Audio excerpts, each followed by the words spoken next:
Elvis Presley, le roi du rock and roll, a vécu une vie enveloppée de musique, de célébrité et de mystère.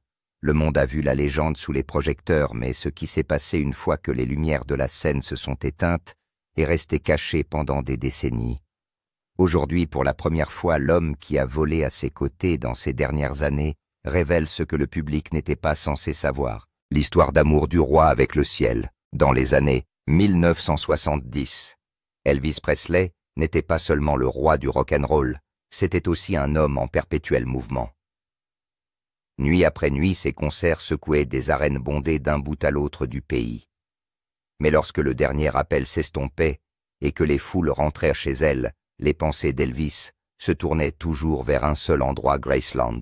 Quel que soit l'endroit où il se trouvait, Las Vegas, Los Angeles ou n'importe où entre les deux, il prenait souvent l'avion juste après un spectacle, juste pour dormir dans son propre lit. Peu importe s'il était 2 H-mer ou que Memphis se trouve à des centaines de kilomètres. Les hôtels aussi luxueux soient-ils ne lui donnaient jamais l'impression d'être chez lui. Graceland était son sanctuaire, le seul endroit qui lui permettait de s'ancrer dans le chaos de la célébrité. Et avec un calendrier de tournée qui ne lui laissait aucune place pour respirer l'avion, est devenu le seul moyen de garder ce lien vivant. Les vols commerciaux sont hors de question. Elvis ne pouvait pas mettre les pieds dans un aéroport sans provoquer une frénésie. En outre, il avait soif d'intimité, de confort et de contrôle, des luxes qu'un billet d'avion commercial ne pourrait jamais lui offrir. L'avion est donc devenu plus qu'un simple moyen de transport. C'était la liberté, c'était le pouvoir, c'était le moyen pour Elvis de décider quand aller ou atterrir et qui serait de la partie. Quand on s'appelle Elvis Presley, l'homme le plus célèbre du monde, et qu'on tombe amoureux du ciel, il n'y a qu'une chose à faire, acheter son propre avion. Son premier jet, un Lockheed Jetstar de 1962. Et ce n'était que le début. Il l'utilisait principalement pour transporter son manager et son équipe d'une étape à l'autre de la tournée. Il n'était pas très grand, mais il était rapide et fiable. Elvis lui a donné une touche personnelle en choisissant un intérieur jaune et vert, une combinaison de couleurs inhabituelles mais très Elvis. Mais ce n'était que le début. En 1975, 2 ans seulement avant sa mort prématurée, Elvis a acheté quelque chose de bien plus spectaculaire, un Convair 880 de 1958, et pas n'importe lequel. Il l'a baptisé Lisa Marie, du nom de sa fille unique. C'est dire l'importance qu'il accordait à ce projet. Le Convair 880 n'était pas seulement un jet, c'était un palais volant. Elvis l'a acheté pour un montant qui serait d'environ 1,2 million de dollars aujourd'hui. Mais lorsqu'il a fini de la rénover, il avait dépensé près de 3 millions de dollars. Il voulait qu'elle soit parfaite, et elle l'était. Monter à bord du Lisa Marie, c'était comme entrer dans une suite de luxe dans le ciel. L'avion pouvait transporter jusqu'à 29 personnes, mais Elvis voyageait généralement avec un groupe plus restreint de 8 à 10 amis proches et membres du personnel. Les sièges étaient équipés de chaises en dames et de tables recouvertes de cuir. Les ceintures de sécurité étaient recouvertes d'or 24 carats. Oui, de l'or. Même l'évier de la salle de bain avait une cuvette et des poignées en or. Il y avait 3 télévisions et 52 haut-parleurs à bord, de sorte que quel que soit l'endroit où vous étiez assis, vous pouviez écouter de la musique ou regarder des films avec style. Elvis disposait même d'une chambre privée à l'arrière avec un grand lit. Et lorsqu'il s'agissait d'affaires, il disposait d'une grande table de conférence où il pouvait se réunir avec son équipe ou simplement se détendre avec des amis. Ce n'était pas qu'une question d'apparence.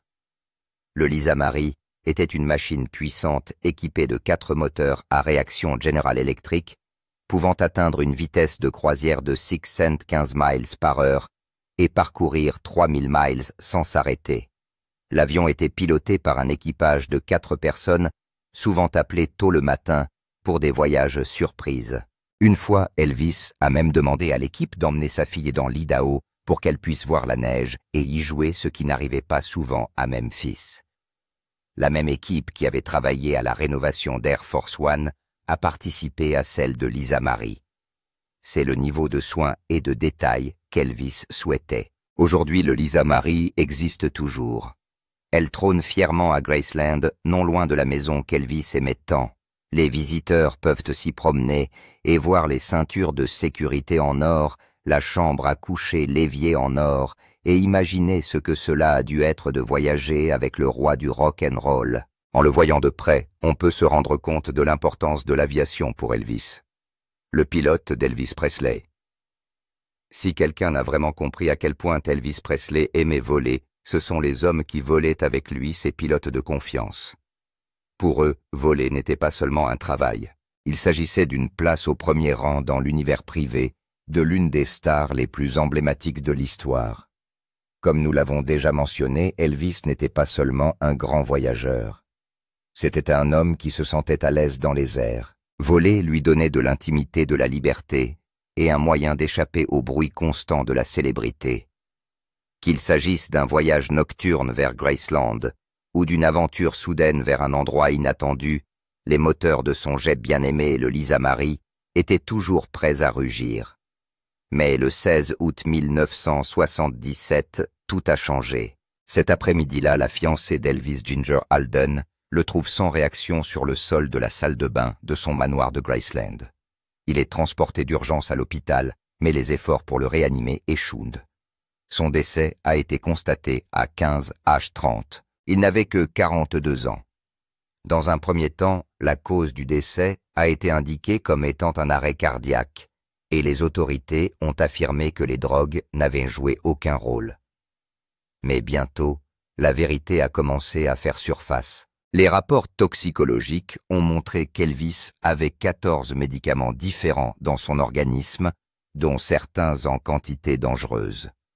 Des enquêtes ultérieures ont montré que la polypharmacie, c'est-à-dire le mélange dangereux de plusieurs médicaments prescrits, était la véritable cause du décès. C'est une fin compliquée et tragique pour un homme qui luttait depuis des années contre une maladie chronique et contre les effets cachés de la célébrité. Après sa mort, de nombreux amis et associés d'Elvis sont venus partager leurs souvenirs. Parmi eux se trouvaient ses pilotes, les personnes qui avaient été présentes dans ces moments les plus calmes et les moins surveillés. Un nom ressort plus que tout autre, celui de Ron Strauss. Ron n'était pas un simple membre d'équipage. Il était le chef pilote d'Elvis Presley, l'homme de confiance qui pilotait son avion le plus précieux, le Convair 880, connu sous le nom de Lisa Marie. De 1975 à la mort d'Elvis, en 1977. Ron a piloté Elvis dans tout le pays, des tournées aux escapades privées. Mais plus que cela, Ron est devenu un membre de confiance du cercle intime d'Elvis. Au fil des ans, il a révélé des anecdotes qui nous ont permis de découvrir l'homme qui se cachait derrière la légende. Le parcours de Ron avec Elvis a commencé bien avant leur première rencontre. Il avait rejoint l'US Air Force à 17 ans, en commençant comme mécanicien sur les bombardiers B-47. Il est ensuite devenu pilote et a effectué plus de 300-400 heures de vol, dont plus de 100 missions au Vietnam. Il avait également accumulé de nombreuses heures de vol sur les Convair 880 et 990, ce qui faisait de lui la personne idéale lorsqu'Elvis a acheté et personnalisé le Lisa Marie. La première fois que Ron a rencontré Elvis a été un moment très stressant. L'équipage venait de ramener à Memphis le Lisa Marie fraîchement rénové. Il se trouvait dans le cockpit lorsqu'Elvis, vêtu de son habituel style tape à l'œil, s'est approché de l'avion. Ron est prêt à saluer le roi du rock'n'roll, mais Elvis le devance. « Eh bien, je suppose que tu sais qui je suis, Ron, » dit-il en souriant. Lorsque Ron a répondu « Oui, monsieur Presley », Elvis l'a gentiment corrigé. « Presley », Elvis l'a gentiment corrigé. Rien de tout cela, c'est Elvis. Puis-je vous appeler Ron? Ce petit échange a donné le ton à toute leur relation. Elvis ne voulait pas être traité comme un roi. Il voulait être traité comme une personne. Au fil du temps, Ron a vu des aspects d'Elvis que le public n'a jamais vus. Il n'était pas seulement une superstar. Il était réfléchi, drôle et incroyablement généreux. Une anecdote marquante s'est déroulée lors d'un vol vers Hawaï. Elvis voyageait avec sa petite amie Ginger Alden, et Ron demanda si sa femme Betty pouvait se joindre au voyage. La demande est refusée par le road manager qui déclare que l'avion est plein. Ron ne discute pas, mais pendant le vol, Elvis est entré dans le cockpit et a senti que quelque chose n'allait pas. Lorsque Ron lui a expliqué la situation, Elvis n'a pas hésité. Il a dit à Ron « Je veux Betty sur le prochain vol en première classe hôtel couvert, où je trouverai un autre pilote. » Betty était dans le prochain avion pour Hawaï. La générosité d'Elvis ne s'est pas arrêtée là. Il lui arrivait de distribuer des pourboires de $1 à son équipe sans raison particulière. Juste parce que. Lorsque Ron a eu besoin d'un prêt pour acheter une maison, le père d'Elvis Vernon lui a dit de se rendre dans une certaine banque et de mentionner son nom. Le président de la banque a accueilli Ron personnellement. En quelques jours, Ron a obtenu le prêt sans poser de questions. Mais tout ne s'est pas passé comme prévu. L'équipage était souvent en attente, 24 heures sur 24, 7 jours sur 7. Parfois, ils attendaient pendant des heures, sans savoir si Elvis allait se montrer ou changer d'avis. Au cours d'une longue nuit, après avoir vérifié tous les systèmes, Ron s'est rendu compte que le seul endroit où il pouvait se reposer était le lit d'Elvis à l'arrière de l'avion. Il enlève ses bottes, monte dans la voiture et s'endort. Il est réveillé par Dick Grobe, le chef de la sécurité d'Elvis. Grobe ne s'est pas amusé, mais quand Elvis a entendu l'histoire plus tard, il a éclaté de rire. « Ron peut dormir dans mon lit n'importe quand », dit-il. Ces histoires racontées par Ron, avec chaleur et honnêteté, brossent un tableau très différent des lumières scintillantes de la scène et des cris des fans. Elles nous montrent un homme qui aimait profondément, qui prenait soin de son peuple et qui, malgré la célébrité, trouvait toujours de la joie dans les petits moments humains. Ron Strauss a piloté le Lisa Marie jusqu'à 2 vols seulement après la mort d'Elvis. L'un de ces vols a ramené Priscilla Presley à Memphis. Après cela, Ron est retourné à l'aviation commerciale. Mais les souvenirs ne l'ont jamais quitté. Des années plus tard, il a visité Graceland avec sa famille. Lorsqu'il s'est présenté comme l'ancien pilote d'Elvis, le personnel a reconnu son nom mais lui a quand même fait payer les billets. Ron s'est contenté de rire, parce qu'en fin de compte, la vraie récompense était quelque chose que l'argent ne pouvait pas acheter, participer aux dernières années du roi. Voler à travers les nuages avec une légende qui n'a jamais oublié d'être aimable. Les vols les plus mémorables de Ron avec Elvis. Cependant, Ron avait bien d'autres histoires à raconter que le premier vol ou le dernier adieu. L'un des meilleurs souvenirs de Ron est un voyage qui n'avait rien à voir avec un concert ou un spectacle. Elvis avait décidé sur un coup de tête de se rendre à Denver pour une raison très spéciale, le 8e anniversaire de sa fille, Lisa Marie. Il ne s'agissait pas de faire les gros titres ou de plaire aux fans, il s'agissait d'être un père. L'équipage a chargé le Lisa Marie d'un magnifique gâteau d'anniversaire et s'est envolé vers l'ouest. À l'atterrissage, Elvis a surpris tout le monde avec sa gâterie préférée.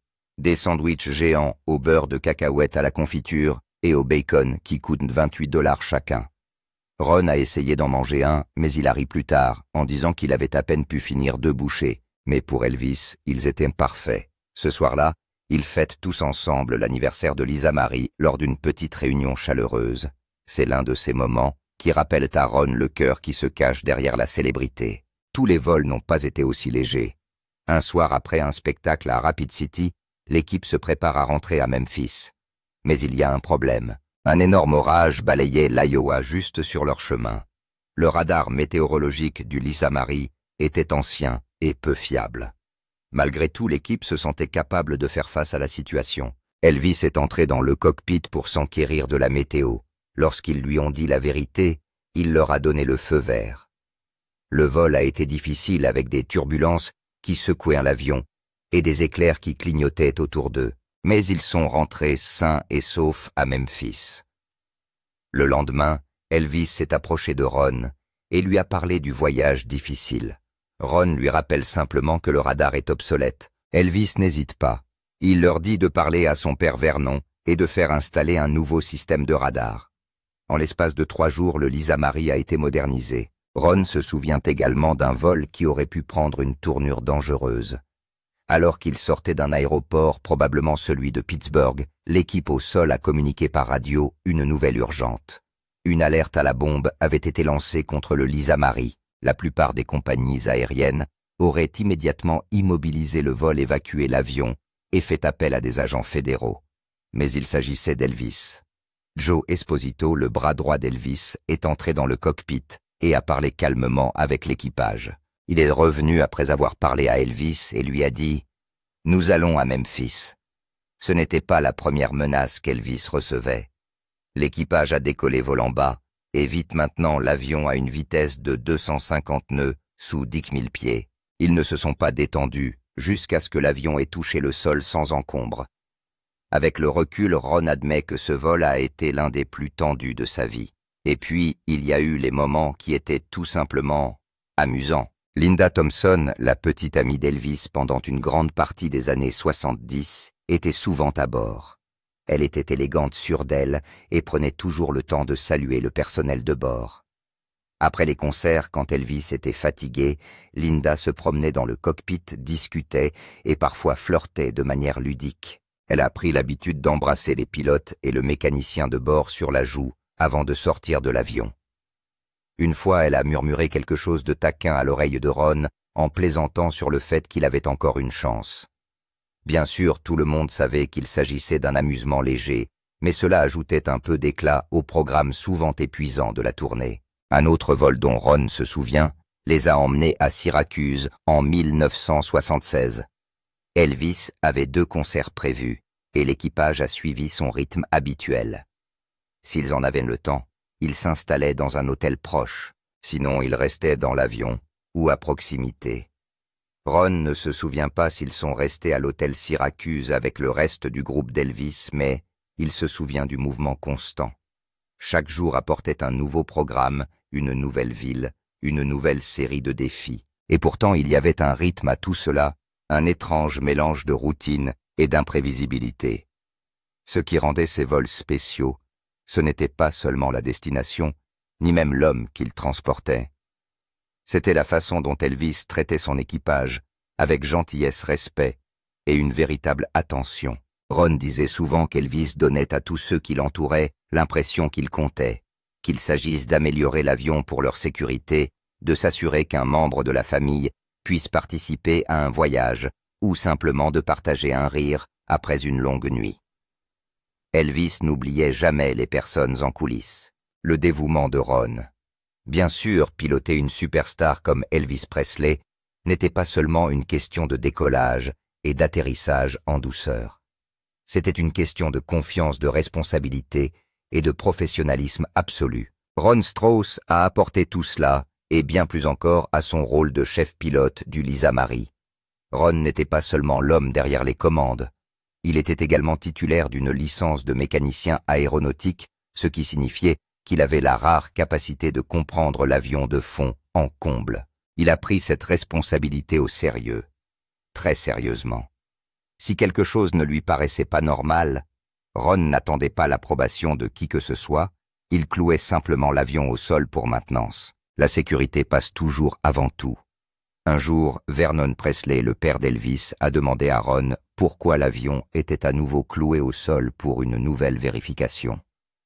Ron a répondu calmement « Parce qu'il y a des gens très importants dans cet avion, Elvis et moi ». Cette réponse était peut-être simple, mais elle en disait long sur l'état d'esprit de Ron. Son travail n'était pas qu'un simple salaire. Il savait qu'il était responsable de vie, et il ne l'a jamais oublié. Bien qu'aucun membre de l'équipe d'Elvis n'ait été officiellement interdit de parler aux médias, Ron ne l'a jamais fait. Le reste de l'équipe non plus.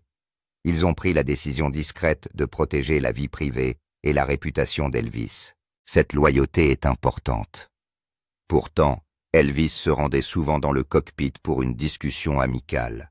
Au cours de l'une de ces discussions, Ron a proposé en plaisantant de laisser Elvis voler. Elvis rit et dit « C'est pour cela que j'engage des professionnels comme vous. » Ce moment mi-plaisanterie, mi-compliment témoigne du profond respect mutuel entre le pilote et la star.